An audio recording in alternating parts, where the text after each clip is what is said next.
പക്ഷെ മനസ്സിനെ ഞെക്കുന്ന ഒരു കാര്യം അവതരിപ്പിക്കാനാണ് ഞാൻ ഇവിടെ വന്നത്. ഞെട്ടരുത്. കഥാപാത്രത്തെ അവതരിപ്പിക്കുമ്പം ഒരു കഥാപാത്രം അല്ലെങ്കിൽ ആ റോൾ ആവശ്യപ്പെടുന്നതിനപ്പുറം സ്പർശിക്കുന്ന ആൾക്കാരുണ്ടോ? നടന്മാരോ അങ്ങനെയുള്ള ആൾക്കാരോ ഉണ്ടോ?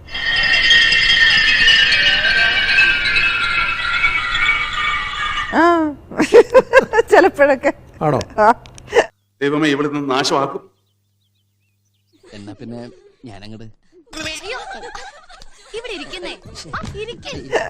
മാറി നിൽക്കുന്നു പറഞ്ഞിട്ടുണ്ടോ? ഇല്ലില്ല, ഞാനതിന് കോമഡി ആക്കുള്ളൂ. തോന്നി അതങ്ങനെ വരൂ, അതങ്ങനെ സംഭവിക്കൂ.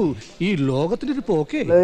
എന്തുവാ അന്വേഷിക്കുന്നതെന്ന് ചോദിക്കുക, എന്ത് പരിപാടി എന്താന്നൊക്കെ ചോദിച്ചാൽ അത് കോമഡി ആക്കും. ആണോ?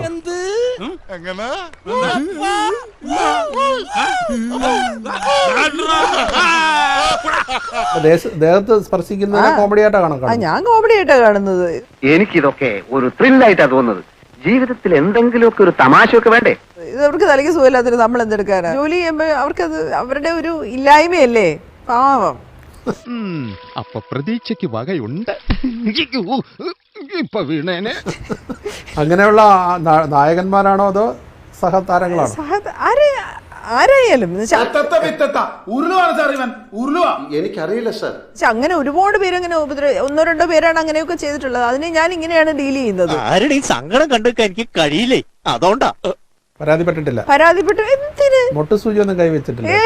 കോളം എത്ര കണ്ടതാ, എത്ര കോളം കണ്ടതാ.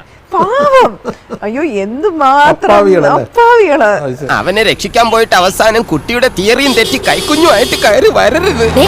ആദ്യത്തെ ഒരു അനുഭവം എന്ന് പറഞ്ഞാല് ഒരു തമിഴ് നടൻ. എന്താ ഉറക്കം വരുന്നു. അയാൾ ഒരു ഡയലോഗിന്റെ ഇടയ്ക്ക് എന്നെ പിന്നെ വളരെ മോശമായിട്ട് സ്പർശിച്ചു.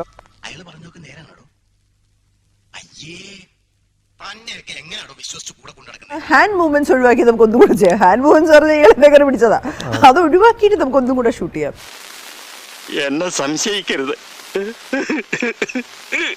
ഇപ്പൊ എനിക്ക് കോമഡിയാണ്. ഒരാൾ എന്തൊരു ബോറഡായിട്ടായിരിക്കും അയാൾ അങ്ങനെ വന്ന് തൊടുന്നത് അല്ലേ? കാര്യം സത്യമാണെങ്കിലും എനിക്ക് അംഗീകരിച്ചു കൊടുക്കാൻ പറ്റുമോ?